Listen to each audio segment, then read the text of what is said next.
Viewer discretion advised.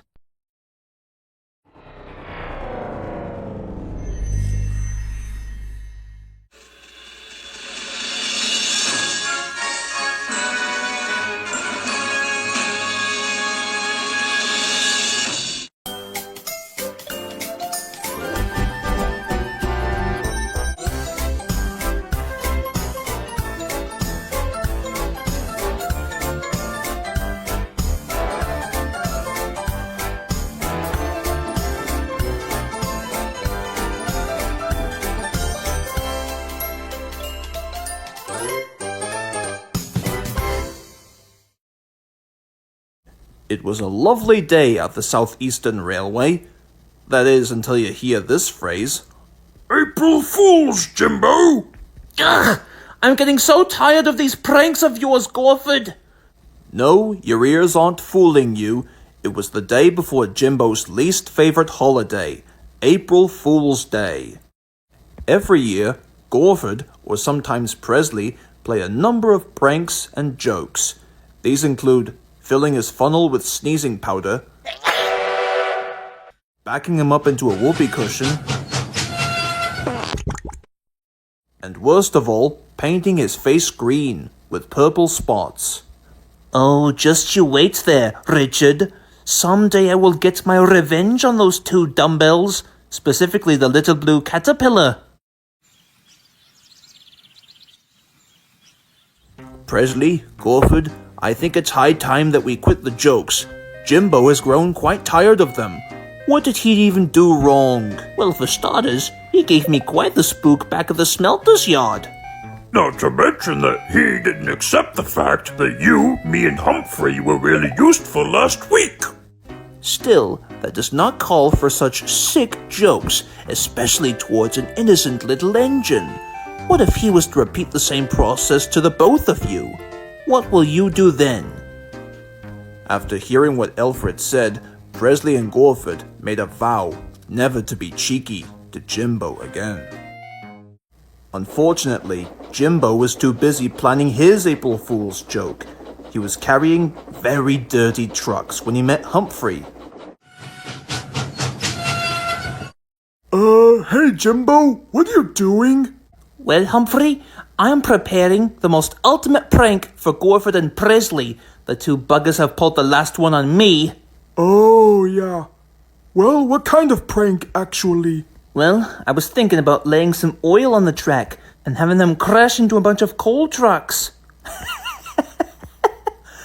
What do you think of that, Humphrey? Humphrey? Humphrey?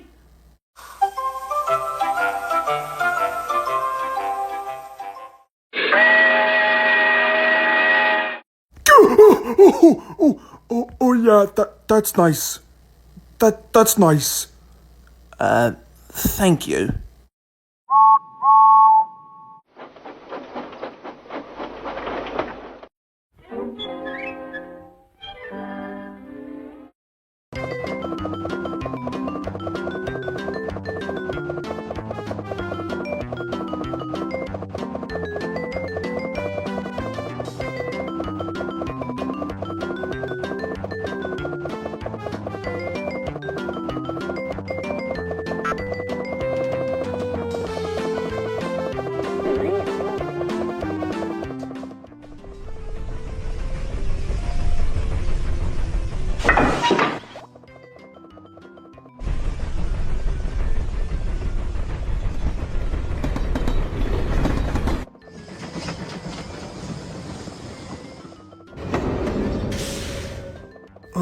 Jimbo, don't tell me you're still interested in your so-called prank?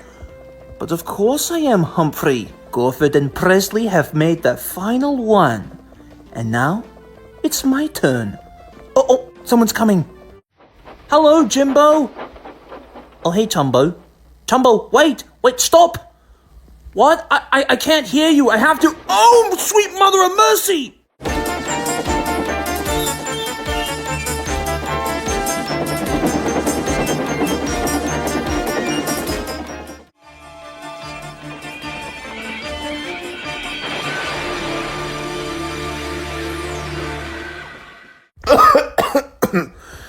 Jimbo? What is going on here? Yeah, what's going on? Wait, huh? Wait a minute, like, Gorford, like, you were supposed to, I mean, like, I'm dead, am I? Oh yes, you are in more trouble than you think. Oh, no. I shall have a talk with you later, Jimbo. Tombo, I'm sorry about what happened to you. I will send Alfred to help you. Why, thank you, sir. Hey, Humphrey, do you think you can take my passenger train next? Of course I can. That's what friends are for.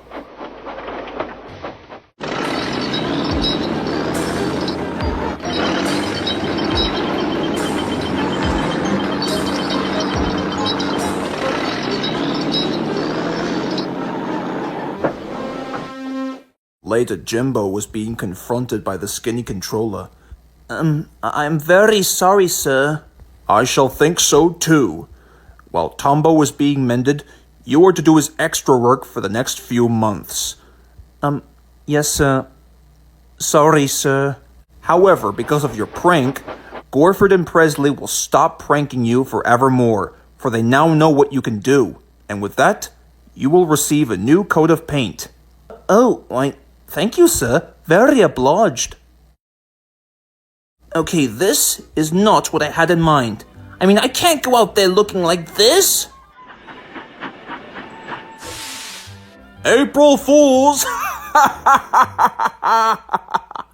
Oh yes, pranks on me, la-di-da. Fair.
Autumn had come to the Southeastern Railway.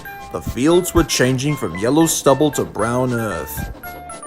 All of the engines wanted to finish their work quickly, for tonight was Hallows' Eve.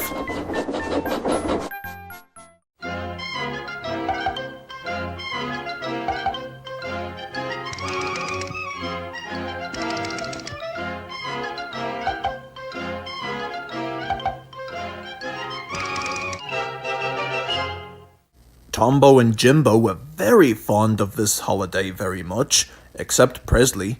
He was feeling rather uneasy. Of course, this made Jimbo quite cheeky. That night, the skinny controller showed up and spoke to the engines. Presley, I have a very important job for you. I want you and Jimbo to collect some trucks full of scrap iron and take them to the smelter's yard. And please be back by midnight. There's a Hallows' Eve party at the station. Aye, sir, but I think you must know how I feel about this type of holiday. No need to worry, Presley. By the time you remain calm, you'll be back in time. And then the skinny controller left. By this time, Presley was feeling worse than anxious. He thought the scrapyard was too unnerving. Jimbo started to chuckle. Looks like we've got a scary engine as our friend here. Jimbo, just can it, will you? Don't want to scare the little guy. Presley, pay no attention to Jimbo. I'm sure you'll make it back in time. Scare the engine. Looks like we're going to have to go to the spooky scrapyard tonight. Okay, we get it, Jimbo. Oh, thank you, Tombo. Wish me luck, I guess.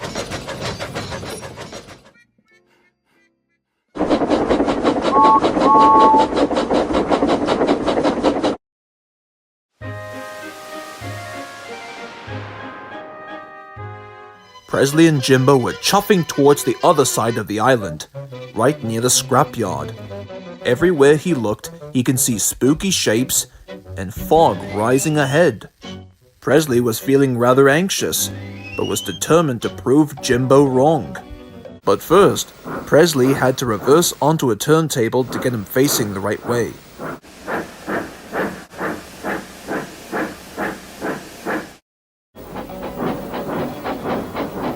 Little did our Presley know that Jimbo was just standing in front with his buffers a few inches away from the table.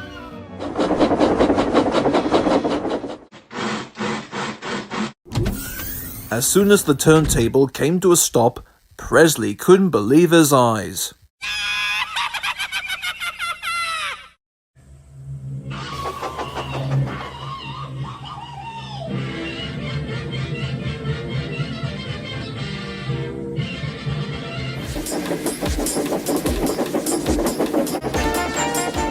Soon Presley was racing like a rocket, just a few miles away from Jimbo and the scrapyard.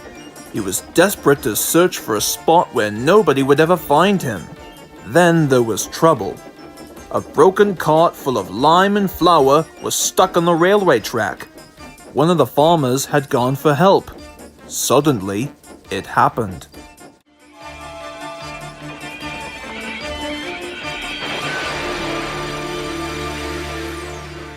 Presley broke the cart to smithereens. Lime and flour lay everywhere. Soon he puffed quickly to the junction where Tombo was waiting. While Presley's engineer explained what had happened, Tombo could only chuckle. My word, Presley. Looks like you better be cleaned up quickly, or people will start thinking that you're some kind of spook. Oh, wait a minute, Tombo. Let's do pretend that I'm a spook and scare Jimbo. That'll teach him to be cheeky. Tombo couldn't agree more.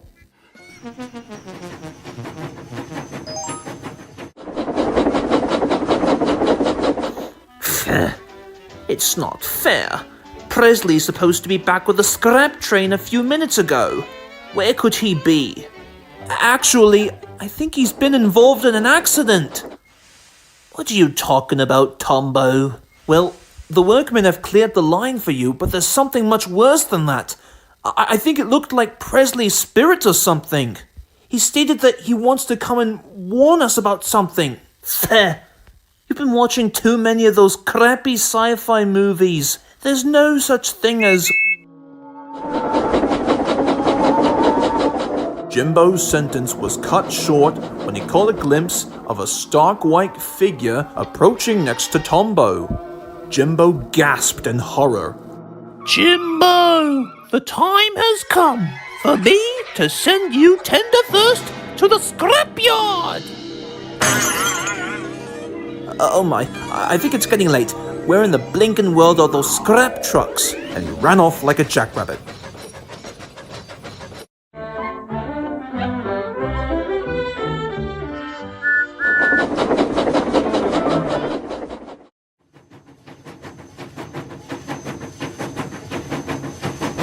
It was morning when Jimbo returned.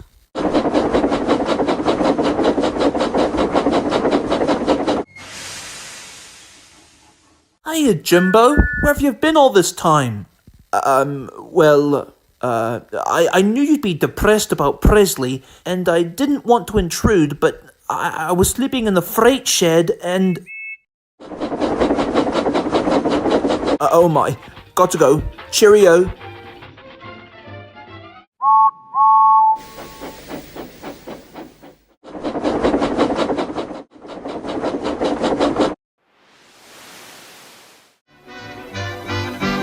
Well, what do you make of this, Tombo? Anyone would think that our Jimbo had just seen a spook.